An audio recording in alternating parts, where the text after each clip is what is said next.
Alam niyo yung ombudsman, halatang halata eh.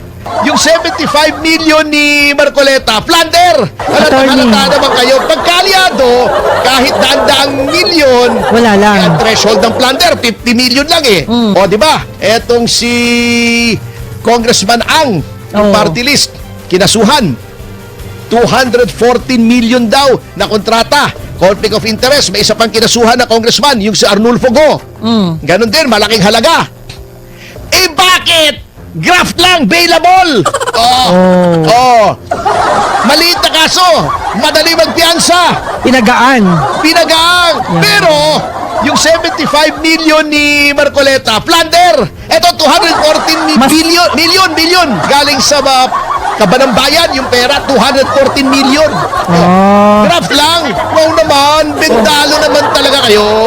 Pagkakalaban, kahit mas maliit doon, Pabibigatin. plunder. Ayun. Ito, nakakatawa sa ombudsman pa, bago ko makalimutan. Sige Bago po. tayo dumako sa ibang topic, ha. Natatakot na namang mapahiya si Remulla, si Boying, ha. Kasi dalawang beses na siyang ball jack, eh. O, di ba? Oo.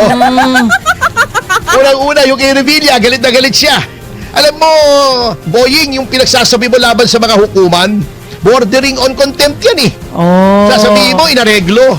Ano ba naman yan? Inareglo porket hindi Hindi siya naniwala sa'yo nag-desisyon. na Yun. evidence of guilt is strong. Eh, paano? Kamote naman talaga yung kaso mo kay Revilla na malversation. Kaya yan, sinabi nung Sandigan Bayan, manipis. Oo. Manipis.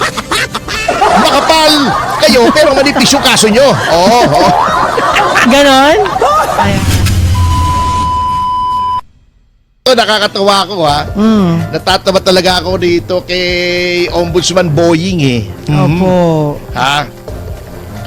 Kita mo, after arraignment, pina-amyendahan nila yung information. Yung information po, ang ibig po sabihin, yung charge sheet. Okay. Yung nakalagay doon, yung binibintang sa'yo, pinaparatang sa'yo ang krimen. Opo. Kasi after arraignment, hindi mo na pwedeng amyendahan yon kung maapektuhan ang karapatan noong mga akusado. Okay. At isa sa mga akusado ay si Jinggoy Estrada. Pumalag din yun okay. eh. Oo, tama. So, na-arraign na. Nag-plea na ng guilty or not guilty. Opo. At yung plea na yon ay binase dun sa nakalagay sa information. And that is part of due process. To be informed of the nature of the accusation against you. Dapat binibigyan ka ng impormasyon, kaya nga information ang tawag doon, eh, di ba? Hindi, totoo naman. Oo. May tama ka. Na eto ang mga binibintang sa'yo para maayos mo yung depensa mo. Correct. Ngayon, si Ombudsman Bendalo, si Remulla, after arraignment, gusto na amyendahan yung informasyon. Bakit? Dahil gustong tanggalin si dating Secretary Bunuan. Di ba? Tinalakay na natin yan Opo. na gagawin daw state witness. Yes. Sinasabi natin, hindi pwede yan. dahil may mga dahilan, mga Opo. chuchu-chuchu. Yes. O, di ba? O. Sabi na Sandigan Bayan, ay hindi na pwede. Kayo naman, oo. Para naman kayong, kulang na lang sabihin, kayo naman, pinag-aralan nyo naman yan. Pero attorney, sa common sense, alam mo na yan na hindi pwede. Common sense pa lang yon. Hindi nyo pwedeng tanggalin yung isang akusado at iibahin nyo yung information para ma-accommodate si Bunuan. Bilang witness. Di ba? Yun lang. Yun ang problema. So, hindi pumayag.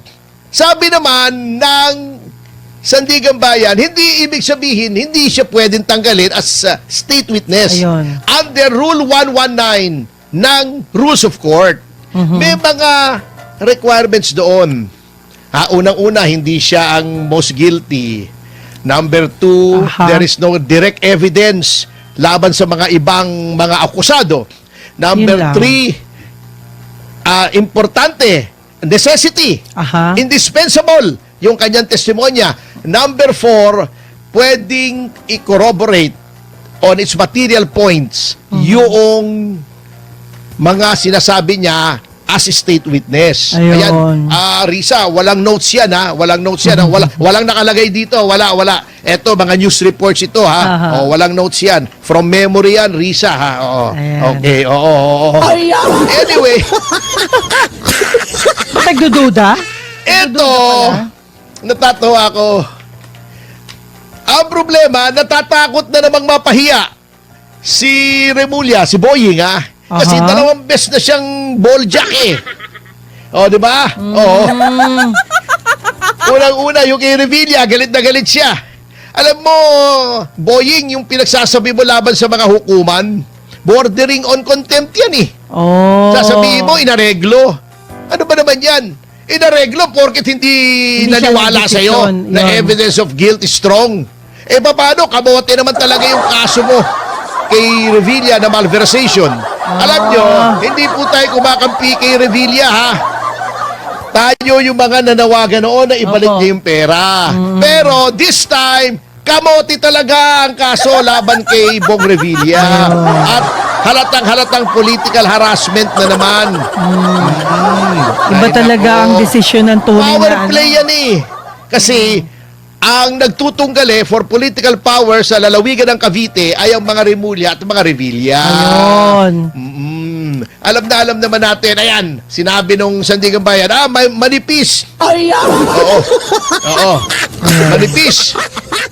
Makapal kayo, pero manipis yung kaso nyo. Oo. Ganon? Ayan. Yan ba yung... Ngayon, kaya na naman, galit na naman. Alam mo, sinasabi. Ano po Nag-iba sabi? na ang tono. Oh. Sabi niya, teka muna. Baka naman hindi na rin namin gawing state witness. Si Bonoa. Imagine, dati handaan sila. Oh. State witness, state witness. Delicate. Oh, delicate. Kailangan daw si Bonoan. Hindi daw pwedeng wala si Bonoan. Tama. Kasi big fish daw si Bonoan. Pero yung Bonoan bangus naman, hindi naman ganun kalaki isda, di ba? Tapos, Bangus, pero hindi naman ganun kalaki. ayan, magko-conflict talaga ng interest yan pag Diba nagkataon. lagi nating sinasabi, hindi kailangan si Bonoan kasi ang dami ng ebidensya.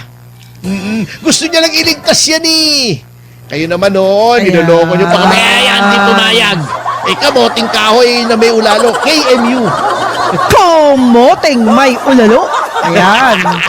Attorney, what if, halimbawa, hindi mo pa alam yung sinabi ng Sandigan Bayan at pumayag, ano ba magiging consequences?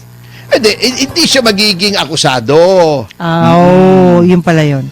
Yun ang Okay. sinasabi. Okay. Kayo na nga, dahil baka mapahiya na naman, yan. hindi na naman gawing state witness ng Sandigan Bayan under Rule 119, Opo. sinasabi na niya, baka naman hindi na gawing state witness.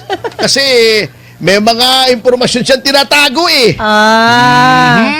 Kaya lang dumarami, mapapahiya nga talaga si yan ang problema sir. rito.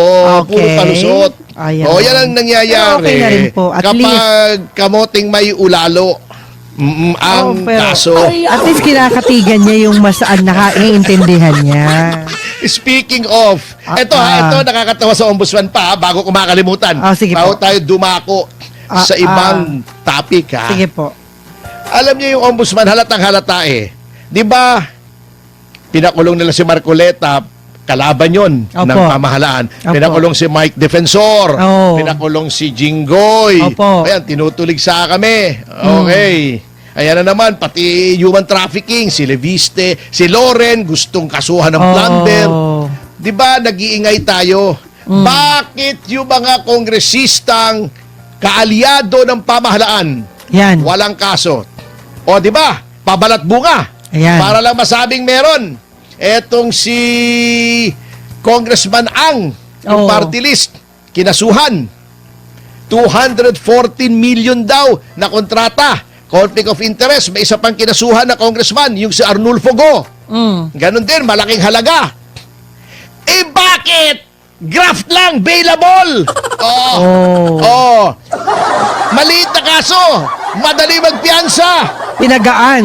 Pinagaang. Yeah. Pero, yung 75 million ni Marcoleta, plunder. Ito, 214 Mas- billion. Oh, di hawak na mas malaki. Graph lang. Ayun. Ang dali-dali ng piyansa. Bail is a matter of right. Ay, Oh. booking naman kayo. Kayo naman, oo. Na-overlook lang yun. naman kayo ng maganda.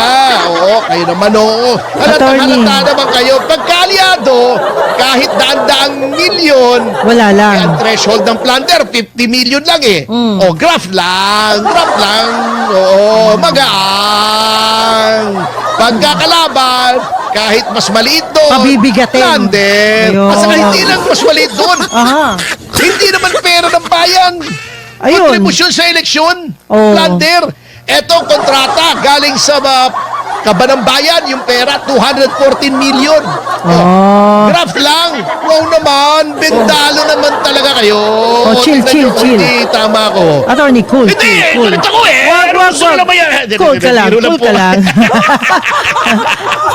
Oh, namumula na si attorney. Di ba? Hindi naman. Oh. Mistiso lang talaga yun ako. lang, yun lang. Ayan, chill Chill lang, lang chill. talaga Cool, ako. cool lang. Tama naman po. Kung nakakaintindi ang nanonood sa atin, alam nila na tama ka. Ayan. Kasi alam Alam mo, mo, tama. Hindi pa ako mali. Opo, yun. Yun. Mas tama yun.